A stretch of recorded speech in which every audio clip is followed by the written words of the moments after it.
Thanks for being here. Subscribe to my channel so you don't miss new stories. Three friends decided to find out the whole truth about their lives, and so they did today's story with a similar plot. I enjoy watching it. There was nothing youthful about us, except their actions. Three grown men acting like a bunch of teenagers. It was a bad situation, and we tried our best not to let it consume us. It's easy to become bitter and vindictive when your wife cheats on you. It takes self-control not to explode. As long as the three of us were together, we could support each other. So which of our wives cheated? All of them. All this happened within 6 months. My wife Loretta jumped into action and had no problem getting Dee and Colleen to join her. By the time the three of us realized what was happening, it was too late to save any marriages. None of us were interested in trying. Tonight, everything fell into place. Surprisingly, neither of the wives suspects that we know what the hell is going on. We spent the last month preparing and were really excited to make it work. Woody, Terry, and I grew up together. We were born and raised in Waldorf and originally planned to retire here. Unfortunately, everything changed when the wives went crazy. Tomorrow we are leaving for our new life in Canada. Tonight would have been our last juvenile romance. Why youthful? Well, what we planned was childish and inappropriate. We preferred this to cruelty and vindictiveness. It was Terry's idea to go to Canada. The three of us went fishing there every summer.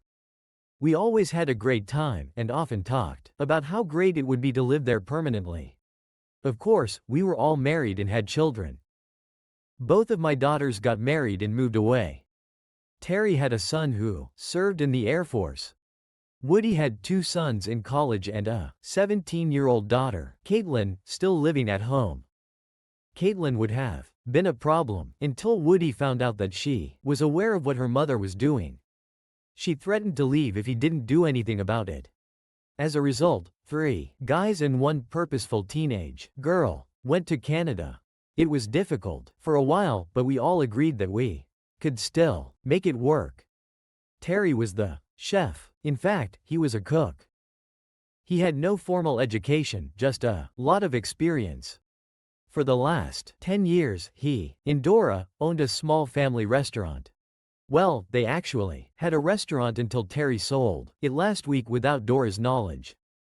I'm not sure how he pulled it off, but he walked away with $100,000 in cash. When he added that to all the money he had withdrawn from the bank and cashed out on insurance policies, we had a pretty good start. A package. Woody owned an auto repair shop with his brother Glenn. Glenn had been trying to buy a Woody share for years, so that was another easy $100,000 for us.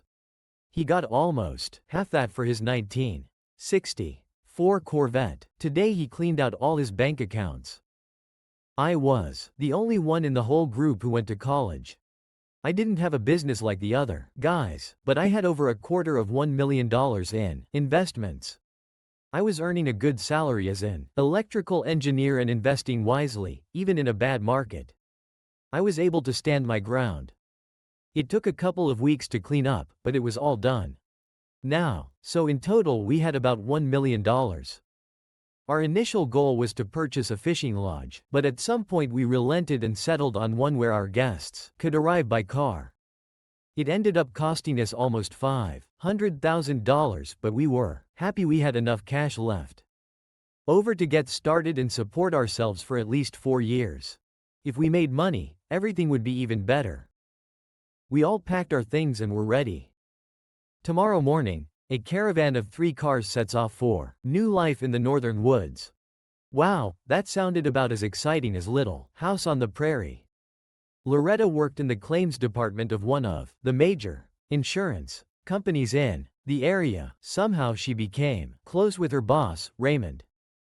To meet Raymond in the evenings, she persuaded Dora and Colleen to fill in for her.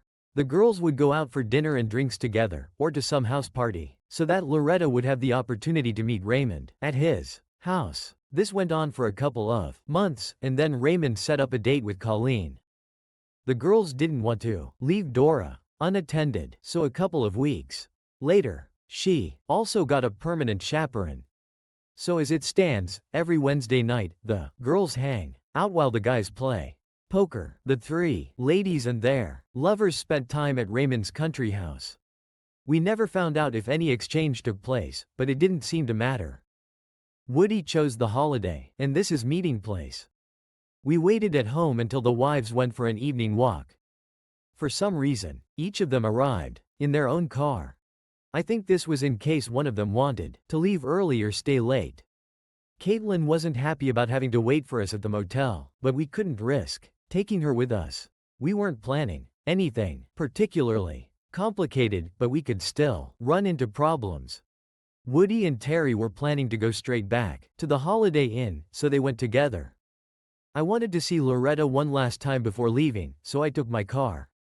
There were 6 cars parked in front of the upright house. It seemed like everyone was driving on their own. About half an hour after we got there, the light in one of the bedrooms came on and then went out again. Soon after, the same thing happened in the other 2 bedrooms. We each had a set of side-cutting pliers. It took less than 2 minutes to cut all the valve stems on each car. I had surveyed the house a week earlier, so I knew exactly where the electrical service box was. The individual switches were inside, but the main panel was outside, just above the meter. While I was climbing into the house, Terry and Woody were preparing smoke bombs. Terry built 10 smoke bombs using PVC pipe. I don't know what was in them except saltpeter and sugar. Terry tested them and they burned for 20 to 30 minutes. They were big dupes. Woody walked around the back of the house and Terry walked around the front. When I saw the first wisp of white smoke, I pressed the main power switch. Using my tools, I opened the box and pulled out the main switch. By the time I got to the car, all 10 smoke bombs were working at full power. Most of them were white, but a few were orange and red. When we left, the house was completely enveloped in smoke. On the way home, I used my phone to call 2 local television stations. At least an hour had passed where a car door slammed in front of the house. Loretta looked shocked when she walked into the house. I sat in front of the turned-off TV with a beer. It wasn't cold because I had been holding it in my hands for the last half hour. "How was your evening, dear?" she asked, putting down her purse, kicking off her shoes. "I had to take a taxi home." "The car has a flat tire," she replied. "Why didn't you call me?" There was no answer. "Do you want me to go pick up your car?" "No, I'll take care of it in the morning. I'm tired. I need to take a shower and I want to go to bed." "Loretta, where are your earrings?" "Your diamond earrings, when you left the house." Her hand rose to her ear and her mouth opened slightly. I expected her to say that they were in her purse, but she didn't say anything. "Let me guess, you took them off so as not to lose them in bed. You left your purse in the living room, so you had to put your earrings on the nightstand when the lights went out. You forgot your earrings in your rush to get out of the house." She looked at me questioningly. "How did you know that?" "The lights went out. I picked up the main switch that I had taken out of the box." "Oh, God, no. You were there." "Please, John. Don't tell me you were there." I smiled and got up from the chair. I was not alone. Terry and Woody were with me. "We'll leave in the morning. We bought a shrimp boat in Bayou La Battery, Alabama. I hope you and Raymond will be very happy." "John, wait, don't go." "John, can we talk?" I slammed the door behind me and walked to the car. I passed the upright house on the way to the motel. There were a couple of black and whites in 4 tow trucks trying to get the cars out of there. I parked down the street and walked straight into the garage. Nobody tried to stop me. The house was dark and empty. I used a mini flashlight to check the bedrooms. In the second, I found a pair of diamond earrings along with both of Loretta's engagement rings. I found it interesting that she actually removed her rings before committing adultery. 10 minutes later, I was at the Holiday Inn. Loretta called the other wives, and they desperately tried to work things out. According to Terry, Dora cried so hysterically that he could not understand a word she was saying. He turned off his phone. Colleen, on the other hand, wasn't as emotional. All she did was demand that Woody come home immediately and explain himself. He also turned off his phone. We booked one room with 2 double beds. Caitlin wasn't thrilled about sleeping in a room with 3 guys, but it was added at the last minute, so she had to endure it. We slept in her clothes and hit the road at 5 in the morning. The next day, we had a room booked for the next night at Plattsburgh. Woody promised Caitlin that she would have her own room. We had been on the road for about 5 hours when my cell phone rang. I forgot to turn it off. Caller ID showed it was my eldest daughter, Sarah. "Dad, this is Sarah. What's going on between you and Mom? Is she there?" "Yes. And she is desperate.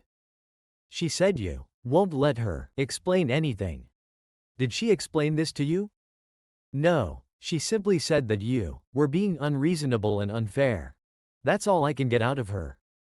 "Sarah, do me a favor. See if your mother's wearing her wedding rings." There was a short pause. "Now, what does it mean?"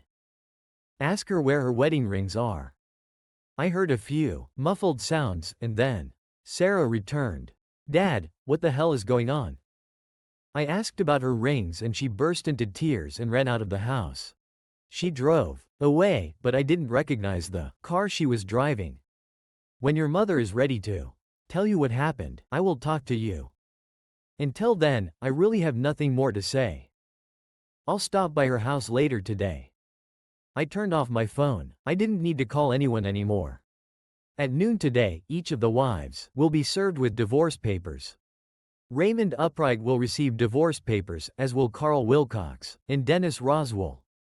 Our mutual lawyer, Seymour Slump, promised to keep us updated if he had a chance to contact us. Seymour went to school with us and was proud to be part of our revenge efforts. In fact, this is not revenge, but simply a way to get away from the problem. 2 days later, we settled into our new home. I hope our wives expected us to go to Alabama. It would be easier if no one was looking for us. Terry was delighted with the kitchen, his new empire. The lodge closed for 2 weeks to allow us to familiarize ourselves with the situation. During this time, several old employees visited us. Woody had his hands full between starting the boats, engines, and the hum of the largest generators. He had very little free time. Caitlin agreed to wait tables and keep the house, but since she wasn't a co-owner, she wanted to be paid. How can we refuse? By the time our first guest arrived, we had everything ready. Terry planned the menu and stocked the pantry. Woody tuned all the boat motors. The general management of the establishment fell on my shoulders. I like this challenge. Experienced local fishing guides eagerly awaited guests. What they prepared depended on how successful their trip was. We didn't have to worry about that. Whenever I had the opportunity, I worked on the lodge's website. The better the website, the easier it would be to keep rooms occupied. Terry, Woody, and I were fishermen.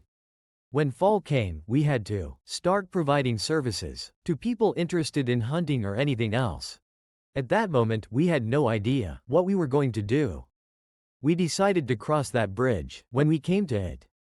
Things were going great at the lodge. At home, things were different. Seymour called to give us the latest news. Dora was the only one of the wives to sign and return the divorce papers. She didn't want a divorce, but she felt obligated to do everything Terry asked her to do. However, she became a recluse. She stayed at home most of the time and refused to talk to anyone. Kathleen disappeared along with Dennis Roswell. Seymour couldn't even serve them. Nobody knew where she was. Seymour saved the worst news for last. Loretta refused to sign the divorce papers and Raymond Upright moved into her house. Our house. So much for the repentant wife. I was useless at the lodge for the next few days. Finally, Woody and Terry sat me down and insisted that I go home and straighten things out. I didn't wait until the morning. I woke up in the middle of the night and drove south. It wasn't fair to the guys. If I didn't do my part, I had to fix everything. Of course, I doubted myself about half way through. I'm not a marathon runner. I rented a small room and called Seymour. I told him the subcontinental Paragon for $1 million with the settlement class. If they fire both Loretta and Raymond, I'll drop the lawsuit. Seymour complained a little because he knew which option they would choose and saw big money flying out the window. I told him to bill me for his time and hand over the paperwork tomorrow at noon. I got up early and hit the road. By 8:00 I was sitting opposite the house, out of sight. 10 minutes later, the garage door opened, and Loretta and Raymond drove off to work together. It looked natural, and it made me angry. It was time for some more youthful antics. I went to Kroger and bought half a dozen cans of red beets in a pack of rubber gloves. By that time, my favorite Eastern market had opened. The first purchase was 5 kilograms of what is commonly called stinky tofu. I bought 5 packages of frozen skate fish in the frozen food section. I don't know what it's actually called. We bought it as fish bait because it smelled terrible. We just called it skinny. The last thing I bought was a couple of durian fruits. The durian fruit is considered the most foul-smelling food in the world. I was confident that I could figure out how to use it. 30 minutes later, I returned to my old house. I figured I had about 3 hours to do what needed to be done. The first step was to use the skinny before it started to thaw. All I needed was a regular screwdriver. I went from room to room and removed the covers from every electrical switch and outlet. I threw 2 fish into the wall behind each device. It took me about 10 minutes to complete each room. After an hour and a half, I ran out of fish. The stinky tofu was soft and mushy. It spread like butter.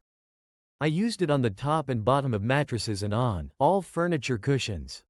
The smell permeated the fabric and was impossible to remove. I had to use a kitchen knife to cut the durian into pieces. Wow, it smelled rotten. I stuck a piece deep into each of the heating and air conditioning ducts in-house. I walked around to inspect my work.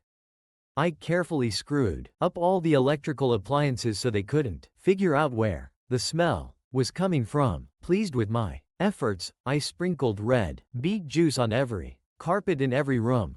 No stain remover can remove it. I was done in the house before leaving. I went into the garage and opened the breaker panel. I removed each switch and then the main one. I pulled out the panel and used my trusty screwdriver to unscrew each connection. It was a real nightmare for electricians, especially since I took the panel and switches with me. My work here was finished. Now they can take the house. In 30 minutes, all hell will break loose. The Continental Paragon. It was time to leave. For some reason, I felt I had to stop and see Dora. She let me into the house and offered me coffee. I felt obliged to accept the invitation. She asked how Terry was doing, but didn't ask anything else. We sat in silence until I finished my coffee. I asked her if there was anything I could do for her. She burst into tears and left the room. As I approached the door, she called out to me, "John, tell him for me, please." "Tell him." "Tell him what?" She came back crying again. It was difficult for me to understand her.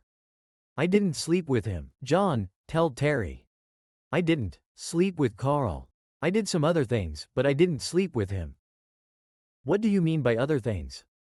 "You know, he continued to harass me. I had to do something to make him stop. I didn't even want to be there. Killing him. Loretta made me go. They thought that if I did it, too, I wouldn't say anything. I felt trapped. I just stood there. I didn't know what to say. Please, John, tell Terry I didn't sleep with him. I love Terry, and I regret letting Carlene and Loretta talk me into going with them. I don't know what to do. Help me, John." I felt worse than before I came. I nodded to her and left. She sincerely repented of what she had done, but did not know how to fix it. Before heading back, I stopped to see Sarah. She no longer spoke to her mother. Loretta didn't tell her what happened, but somehow she found out. When Sarah confronted Loretta, there was an argument that had not yet been resolved. Another damn disaster. I was close to Plattsburgh when my cell phone rang. It was Loretta. Sarah must have given her my number. John, you son of a, what the hell have you done? Can you be a little more specific? I was fired today. They said they had to either fire me or go to court. Your name was mentioned. This is terrible, dear. I was hoping they were just paying me $1 million. I think we both lost. It was hard not to laugh. That's not all. When I returned home, I found the house destroyed. There was no electricity and the smell was simply disgusting. What have you done to my house? This is not your house, Loretta. You refused to sign the divorce papers. This is our house. It's as much mine as it is yours, and I can do whatever I want with it. I called the police. You'll have to pay to have it fixed and have the charges dropped. Why don't you just ask Raymond to fix it? He seems to handle things better than me. He would be glad to talk to you about it, John, especially since you got him fired, too. I'll tell you what, Loretta. Next time I'm in town, I'll give him a call. The conversation was becoming a little redundant. I was glad to hear that everything went well, but I really didn't want to talk to her anymore. I never bothered to say goodbye and just turned off the phone. I hope to be back at the lodge in time for breakfast. Everything went smoothly while I was away, except for one small problem. Caitlin, where the hell is your father? Hello, John. Welcome back. Dad will only be gone for a couple of days. He had a little problem he had to solve in Vegas. Yes, he had to borrow some cash for the trip. He asked me to tell you not to worry. How much cash does he have? $10,000. Why the hell does he need $10,000? I'm not sure, but I think it has something to do with my mother. Oh, where's Terry? In the kitchen, preparing for dinner. Well, other than the fact that one of the partners ran away with a large portion of our operating capital, everything seemed to be fine. Terry was busy but seemed to have everything under control. He realized that it was easier to serve a small buffet every day than to allow guests to order from a menu. It worked for him, and there were no complaints from residents. John, welcome back. How was your trip? It was actually a lot of fun. I was glad I went. I think you know what? He's gone. Caitlin told me briefly about it, but she didn't seem to know much. Colleen's in trouble. She called Seymour and asked if he could contact Woody. Looks like Dennis ran away from her after racking up a hefty hotel bill. She was arrested for defrauding the hotel owner. The bill was just under $10,000. They're holding her in the local jail until the bill is paid. She faces some jail time if nothing is done soon. You're not saying that Woody is going to use her money to pay a hotel bill for Colleen and her boyfriend? I don't think so. He smiled as he left. He might have something up his sleeve.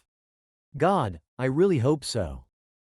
We may need this money for the winter. He bought a round-trip ticket and should return this evening. I turned to leave when I remembered my visit to Dora. Terry, I saw Dora when I was at home. She's not doing well. Oh, after what they did to us, I have no sympathy for her or the others. I'm not sure, but I think things could have been different with Dora. Differently how? A traitor is a traitor. You can't fix this. Loretta and Colleen may have pressured her to join them. I don't think she wanted it, but she felt forced into it. Is that what she told you? Not really, but she wanted me to be sure to tell you that she didn't sleep with that guy. Then what the hell was she doing there? I didn't answer him. There was a brief pause in the conversation before he began to put two and two together. Oh, don't tell me it's great. Just great. She said she felt like she had to do something. She insisted that I tell you that she didn't sleep with him. Apparently, Loretta and Colleen really pushed her. I could tell Terry was upset. I'm sorry, John, but as far as I'm concerned, what she did was as bad as sleeping with him. She shouldn't have been there at all. I left him to think alone. I think I understood what was going on in his head, but I had to admit that I didn't know what I would have done under the same circumstances. It only took me a few hours to finish the day's work. I needed to figure out how we could make money during the winter months. We closed the fishing season, but we needed a little more. We were not interested in competing with hunting camps and unanimously rejected anything that had to do with snowmobiles. My research was interrupted by a new guest. Amanda F. was an amazing woman. God, that was a corny line. I kicked myself for even thinking about it. She was over 40, had short dark hair and a permanent tan. She was not a beauty, but her posture and demeanor made up for it. I assume you're the new owner. One of them. How can I help you? I can take care of myself quite well. I'm Amanda. I have been coming here regularly for the past few years and hope to continue to do so. I hope you haven't changed too much because I hate change.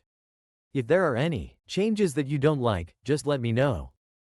I will do that, I assure you. I felt like she was trying to tease me a little, but I wasn't sure of her purpose. It was my responsibility to make her happy, but I wasn't going to let her bully me. Luke Boudreau was my constant guide. I assume he's still available. Undoubtedly. I'm going to spend the rest of the day getting settled in. Can you make sure Luke will be here in the morning? No problem, miss. If Luke Boudreau was more than happy to tell me about Amanda. If for some reason she liked him, he was no better or worse than the other guides, but he refused to listen to her chatter. He said she seemed to like it. The only thing that interested her was pike fishing. It was strange because she came from Burlington and Lake Champlain. There were a lot of lakes. She had no reason to come to us. Luke wasn't sure, but he thought she was divorced. She had a son who only went on one trip with her.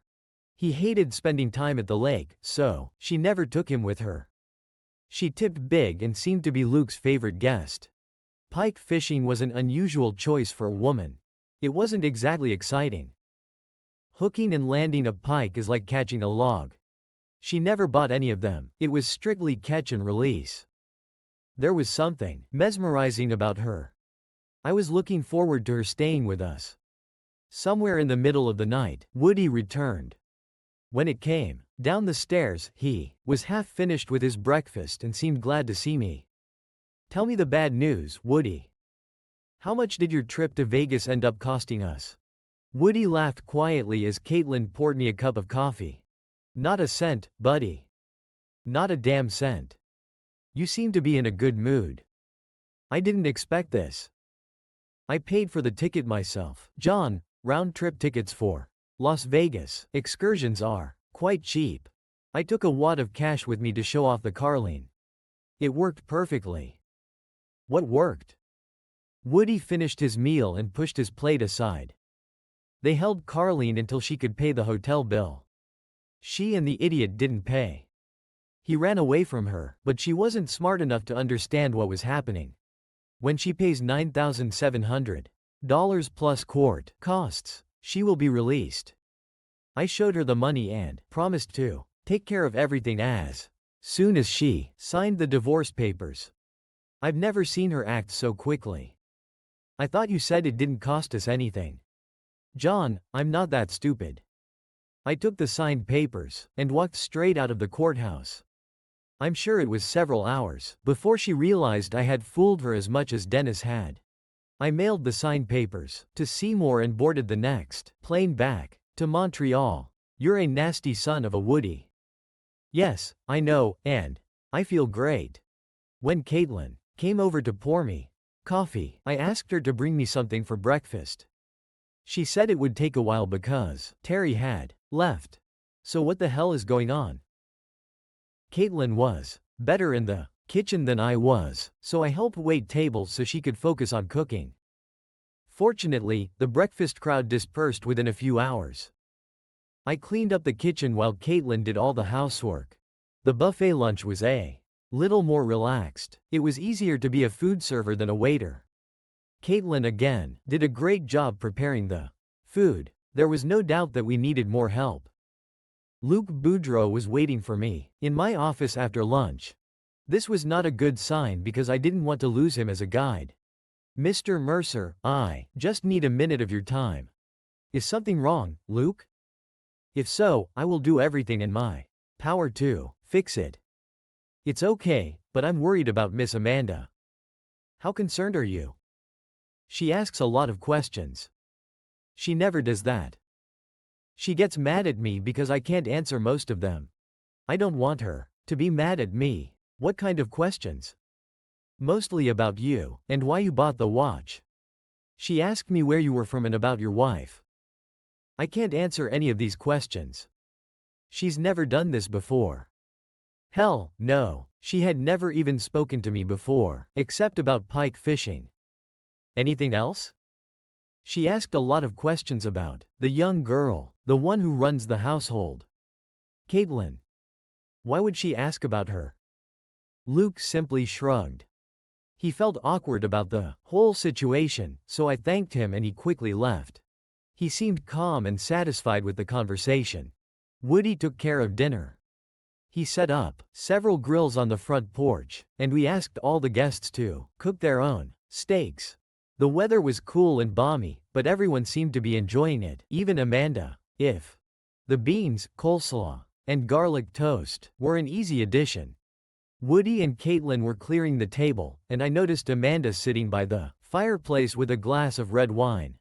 It wasn't really cold enough to have a good fire, but the little fireplace looked nice. "May I join you?" She didn't say anything, but moved on the couch to make more room. This was a good sign. I had no idea what I was going to say next. "Did Luke come to see you?" She was expecting my visit. "Did you tell him?" "Actually, no, but I did recharge the pump, a little, so to speak." "Did you lure him somewhat?" It became obvious that Luke knew no more about you and your staff than I did. I wouldn't feel comfortable approaching you directly, so I hoped that he might interest you enough to come to me. "Are you a very insidious woman? Is there a purpose to your madness?" She finished her wine, and laughed a little. I held out my hand for the empty glass, which she readily handed over to me. A few moments later I returned with a bottle, and 2 glasses. "Now that you no longer feel awkward, are there any questions you would like answered?" "Some." "I'll make a deal with you. I can ask you a question for everyone you ask me. This is unfair. I have a right to privacy, but you don't. Would you rather just sit here and enjoy the wine in the fire?" "No, I want some answers. You know how to argue?" "Yes, it is." "Are you married?" "Not fair. You asked the question when I wasn't looking." I don't know if it was the wine or the banter, but we both felt comfortable. "I'm married, or should I say I was? I am currently in the process of getting a divorce." She nodded when I answered and took a sip of wine. My turn. "Are you divorced?" "You asked this question the other way around." "Yes, I know. I'm an optimist. I've been divorced for 9 years, and I have an 18-year-old son. I have 2 daughters. They got married and moved away. I did not ask. I foresaw it." It was a strange conversation, and it went on for over an hour. I was forced to open another bottle of wine before we finished. Amanda finally apologized because Luke was waiting for her at 6 a.m., and she proudly announced that she was never late. I was looking forward to spending more time with her. The next morning brought several unexpected surprises. Woody and I went down to breakfast together and were surprised that our new waitress was none other than Dora. Woody and I smiled at each other and wished her good morning. Neither of us made any witty remarks, and tried our best to act as if nothing unusual was happening. At some point I caught Dora looking at me and she silently said, "Thank you." I simply nodded. Later that morning, Seymour called. Loretta agreed to sign the divorce papers, with one condition. She wanted to be free of all responsibilities associated with the house and for me to become the sole owner. The house was trashed, but it still had good bones. I told them to agree. I was 900 kilometers away, but I was sure that I could come up with something. It was nice to see the positive results of a silly childish prank. What really struck me was that she didn't try to get her hands on any of the assets she had accumulated. She only knew about half of them, but it was strange that she was more than willing to leave without demanding anything. Terry poked his nose into the office and winked at me, but that was it. He was a better person than me, and I was pleased for him. Amanda took the day off from fishing. She was in the main lodge with Caitlin.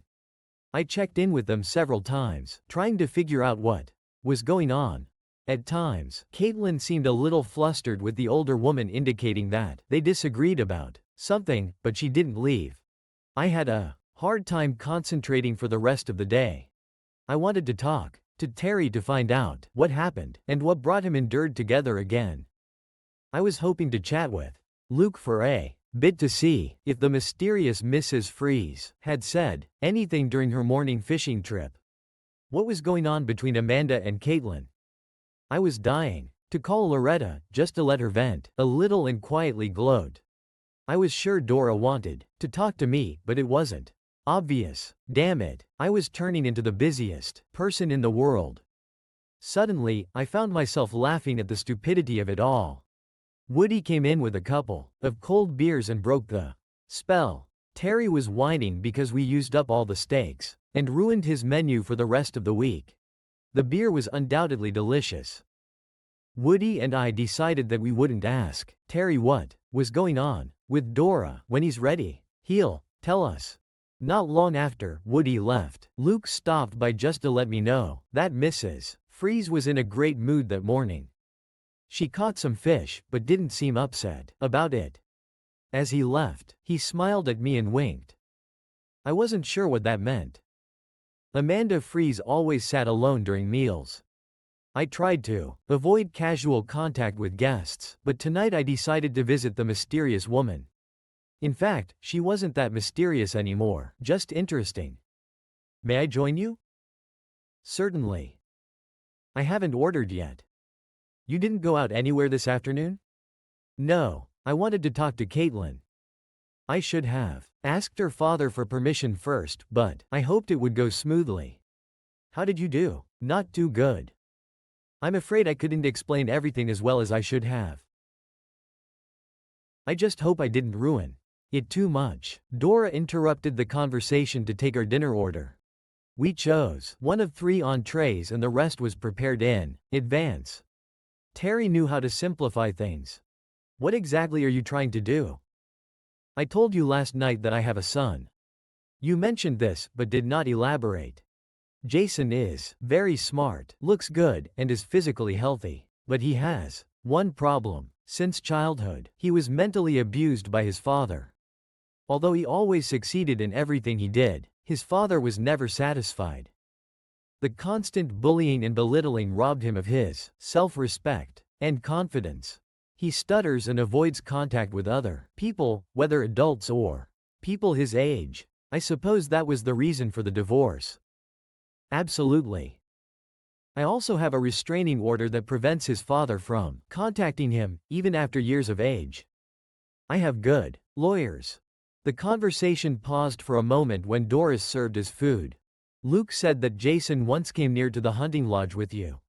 Yes. I hoped it would help him relax, but he hated the lake and fishing. Since then, whenever I come, he stays with my sister. Aren't you ashamed to leave him alone? Yes, but I think it is necessary. I don't want him to depend on me. At some point, he will have to be on his own. Each time I try to stay away a little longer to prepare for it. Unfortunately, leaving him with my sister doesn't help much. I think I see where this is going, but why, Caitlin? She's the same age as Jason. She seems balanced and confident. She works hard. Other than that, I don't know much about her. She is attractive, and people seem to feel comfortable around her. What exactly did you expect her to do for you, or should I say for Jason? All I wanted her to do was spend some one-on-one time with him. I was hoping that I could bring him here for a few weeks and maybe he would open up a little. He is scheduled to attend Princeton in 6 weeks. In his current condition, he will not be able to go. I have spent thousands of dollars on professional therapists, and it was all wasted. That's probably too much to expect in 2 weeks. I had to try something. I noticed that Caitlin didn't seem too happy. She promised to think about it, but I'm afraid it doesn't look too promising. Would you like to talk to Woody? I was hoping you could do this for me. Why me? I'm good at reading people. Unfortunately, I allowed my father to choose my husband. I will never make this mistake again. I'll see what I can do. Will you have dessert? I will do so if you join me. I found Caitlin and Woody on the porch. It was cool but beautiful. Can I interrupt? Certainly. Caitlin and I were waiting for you to come out. How was your dinner? Interesting.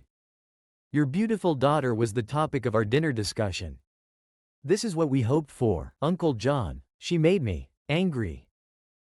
I can't tell if she wants me to be a nanny for the children or an easy woman. I wasn't actually her uncle, but she got used to calling me that many years ago, and it seemed to stick.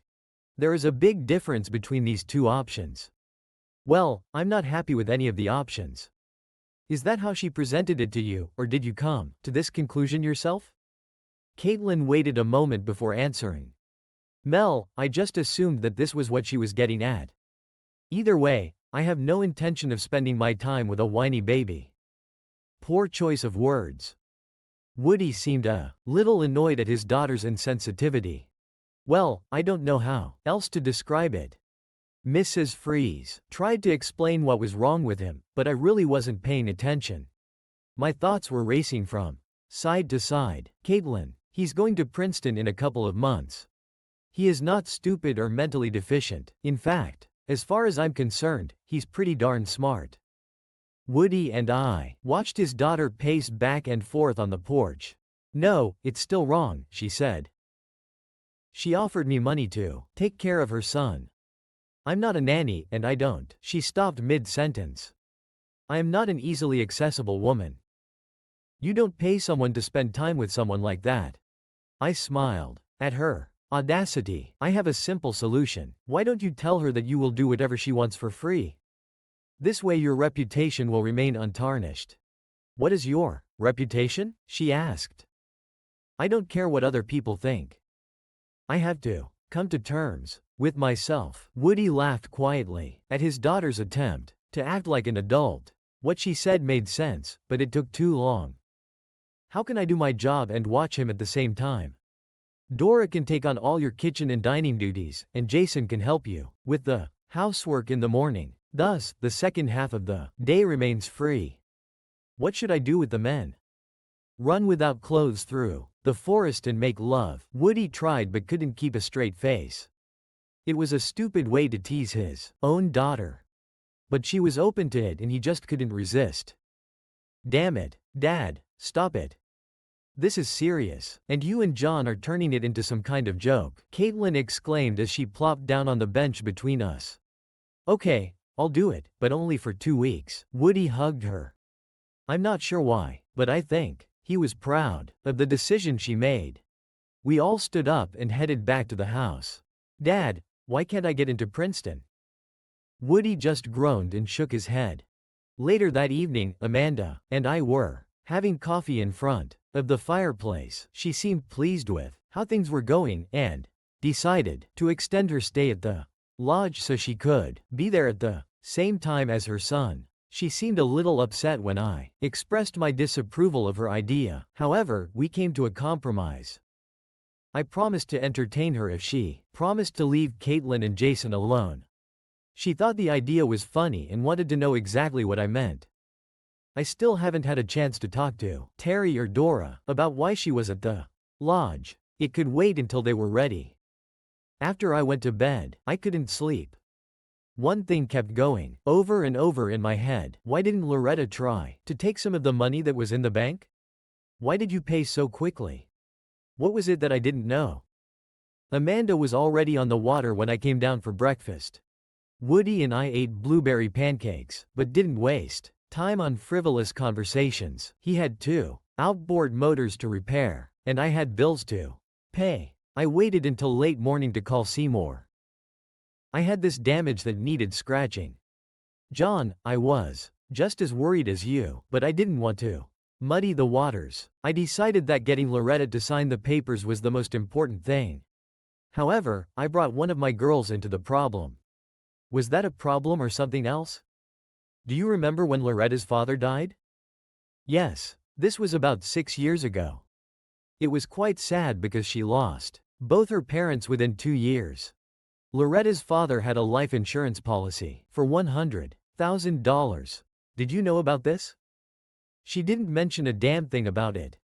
Loretta transferred the insurance to a money market account at Berkshire Credit Union under her maiden name. You're kidding, right? Why the hell would she do this? John will probably never know unless she decides to tell you. I assumed she didn't want to try to get any of your marital property because she didn't want to risk losing her insurance money. Ray Upright didn't even come to town until last year, so he had nothing to do with it now. But this raises another interesting point. Mrs. Upright has a wife and 2 children in Colorado Springs.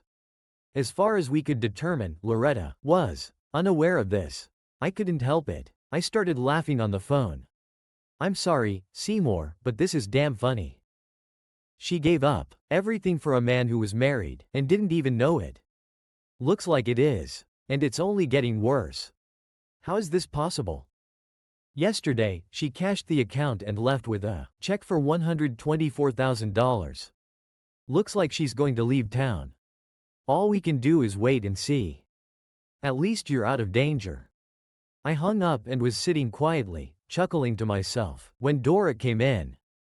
John, I just wanted to thank you for talking to Terry. I really appreciate it. She looked at her feet. While she spoke, everything is fine, almost. It's not the same as it was, but it's much better than it could have been. Dora, I think he really loves you. I'm glad things are back to normal. There was a short pause, and then she looked up. Everything is fine, John, but not back to normal. Maybe after a while, but not now. I can wait. What does it mean?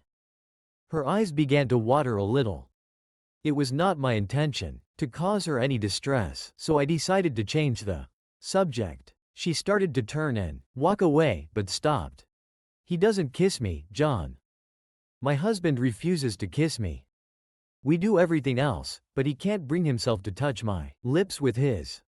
It hurts, but I think I deserve it. She sobbed quietly as she left the office. I didn't know what to say. Jason arrived shortly after lunch. He was good-looking and carried himself well. You would have a hard time believing that he was as socially inept as his mother indicated. Caitlin noticed him as soon as he entered the cabin, and a wide smile immediately appeared on her face. I don't think he was what she expected. The next 2 weeks promised to be interesting. Amanda made me go fishing with her several times. I didn't mind fishing for perch or zander, but I found pike fishing boring.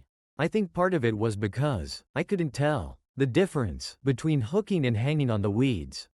Luke found it all funny, although he did his best to control himself. Eventually she stopped, forcing me to go out to the lake with her if I agreed to go for nature walks during the day. Terry, Woody, and I were happy with how things were going. The 3 of us often got together to discuss business. Terry never talked about his relationship with Dora, and Woody and I tactfully did not raise this topic. Of course, we all watched Caitlin and Jason. At first everything went slowly, but on the second day it picked up speed. Woody and I finally cornered her and forced her to tell us what was going on. I don't think the problem is as serious as Mrs. Freeze makes it out to be. Why is he so? Caitlin paused, searching for the right words. He's just very shy, and it's mainly because of his stutter. He can't speak properly at all, and because of this he avoids other people, especially girls, at All costs. I think he must have been teased a lot when he was younger. He seems comfortable with you now, Dad. It's getting better now, but I think it may take more than 2 weeks, Woody said, laughing. You mean you wanted to take longer than 2 weeks? Caitlin retorted. I did not say that. Don't make things up, John. I think my daughter has gotten herself a boyfriend. What do you think I should do about this? John asked. We should think about a companion, Woody teased, but Caitlin responded firmly. Stop it now. He'll only be here for a few weeks and then I'll never see him again. He's a good guy and I don't understand what all the fuss is about. Does he have a girlfriend, Uncle John? Caitlin asked, curiously. It doesn't matter, but the answer's no. I don't think he's ever gone on a date because his father mentally beat him, and his mother protected him. He didn't stand a chance. Have you kissed him yet, Dad? Caitlin inquired. No, I didn't kiss him. And I'm not going to. Maybe you can leave this. We're fine. Stop trying to ruin everything with a short lecture, John replied. She left the room, leaving Woody and me to look at each other and smile. That evening, Amanda and I had dinner together. She seemed pleased with how Caitlin and Jason got along. I think she realized that part of his problem was that she was playing the mother hen role. It was nice to see that she was preparing to let him go alone. She also teased me for not keeping my end of our agreement. I promised to keep her busy, and she felt that I was not doing enough to fulfill this promise. Things were going smoothly at the lodge, the guests were happy, and we actually made a profit. It was small, but it was a profit. We contacted several ice hunt operators in the area, and they were more than willing to put as many facilities in the lake at the lodge as we could accommodate. We could only run them for about 10 weeks, but that would fill another period of inactivity. There were several birdwatching organizations in the area. This gave us another opportunity to fill the slow few months of spring. We had enough property and surrounding public land to create several birding trails. We were hesitant to invite guests to wander through the woods during the fall hunting season, so we decided that fall would be the best time to maintain the entire property. I spent every evening with Amanda. It became natural and comfortable for both of us. It was almost 10 days after Jason's arrival that Woody and I experienced a bit of a shock. Caitlin met with Amanda to update her on the progress she had made with Jason. According to Amanda, things were going much better than she ever expected. They talked for about an hour, and then Woody's little daughter calmly asked Amanda if she could get her some pills. This was something Mrs. Freeze didn't expect. Without hesitation, she agreed to do it, after Caitlin walked away smiling. Amanda changed her mind. That's where Woody and I came in. Amanda had no problem complying with Caitlin's request, but she wouldn't consider it without Woody's approval. This is something a father should not have to deal with. Mothers were put on this earth to take care of situations like these. Amanda and I tried our best. These Woody's anxiety about this request. Reluctantly, he finally agreed that it was for the best. It turns out Caitlin liked Jason better than any of us expected.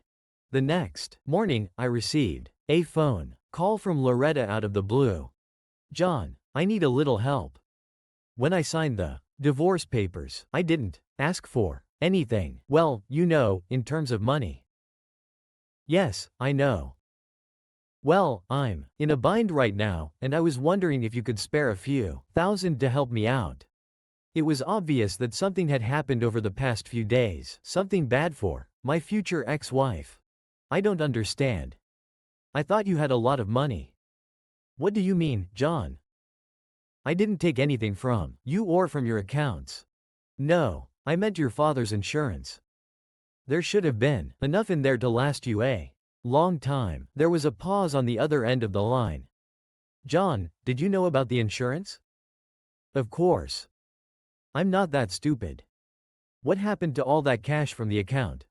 Oh my God, John, I feel so ashamed. I did a stupid, very stupid thing. How stupid? Loretta, Raymond in. I opened a joint bank account using a cashier's check I received from the credit union. Let me guess.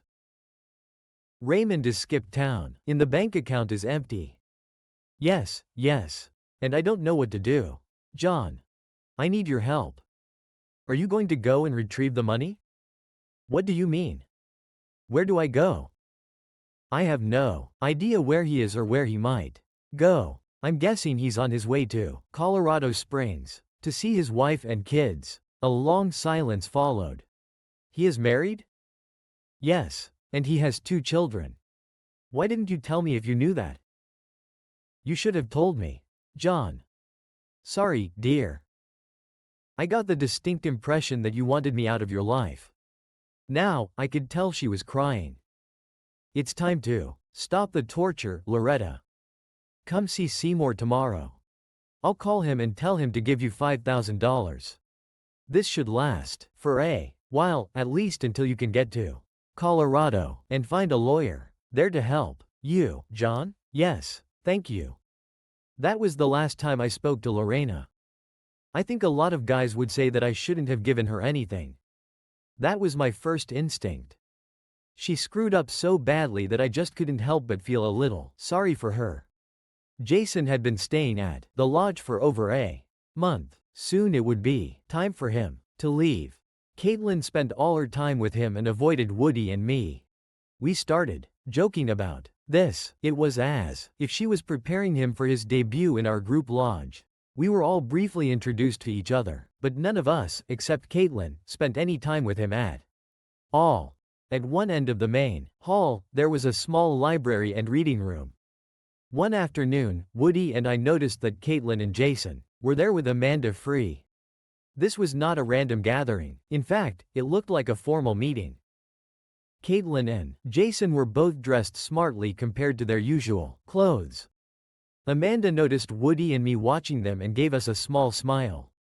After about an hour, the children got up and headed towards us. They both had big smiles on their faces. Now it's your turn, Daddy. Mrs. Freeze wants to talk to you and Uncle John. Woody and I walked in like 2 kids enough to meet the principal. It turned out that Amanda Free had more money than Woody and I could have ever imagined. We knew she had money, but we never imagined that she was filthy rich. Amanda's father donated a lot of money to his old university, Princeton, so much that Amanda could very well get whatever she wanted from them. The only thing left to do now was to get, with Perry's approval, for his daughter to attend Princeton in less than 2 weeks. As far as Woody was concerned, it wasn't difficult. Terry later joined the 2 of us on the porch. It was too cold for beer, but we drank it anyway. We were trying to figure out if Caitlin really liked Jason, or if she was just pretending to get a free ride to college. We didn't spend too much time on it. Terry still didn't talk about Dora. Woody and I knew that this topic would never, ever be discussed. Later that evening, Amanda joined me in front of the fireplace with popcorn. Popcorn tasted better in the microwave, but popping it in the fireplace was more fun. I like the burnt, crispy greens better. I'd never thought it appropriate to drink wine with popcorn, but tonight seemed special to me. This was the first night in a long time that I didn't sleep alone. We thought we were keeping a low profile, but we forgot that Caitlin was the one made the beds in the morning and unassisted. Amanda's bed did not go unnoticed. Amanda and I endured Caitlin's barbs at breakfast. Later that morning, Amanda moved her things into my room. Jason, who is usually very quiet and reserved, winked at me during lunch. I assumed I had his approval. Weathered Hard Recovery Enterprises agreed to repair the destroyed house for $114,000, plus 5% of the resale profit. They specialized in repairing buildings damaged by storms and fires. The entire agreement was taken care of online. I never saw the old house again and ended up making a profit of over $60,000. Sarah called to tell me that her mother had managed to get back almost all the money that Raymond had taken from her. Loretta left Colorado for Los Angeles. She planned to stay with her cousin, who lived there. Amanda went with Jason and Caitlin to help them get settled into school.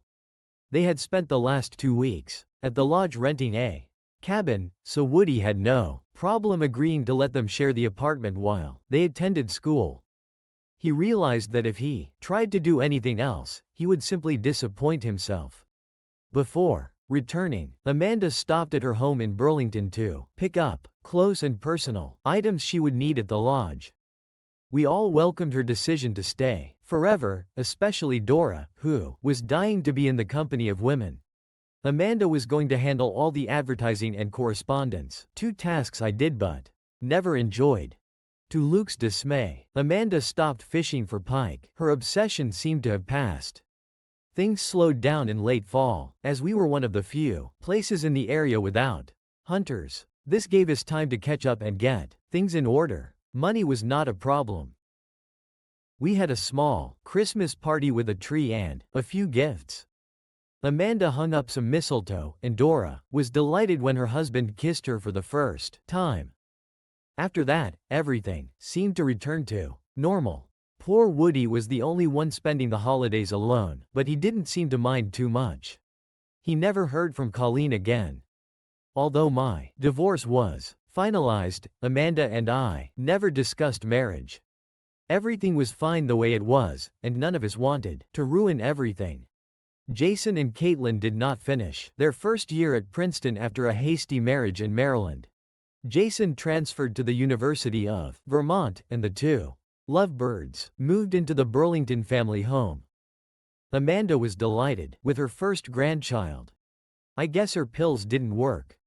Yes, it was childish, but it was one hell of a ride. And a lot of fun. I would do it again. What do you think of our story today? In my opinion, this is what true friends should do. Sticking together and helping each other, even in such personal situations, is cheating on her wife. There was a very strong friendship in this story. What's your opinion? Write in the comments until new videos.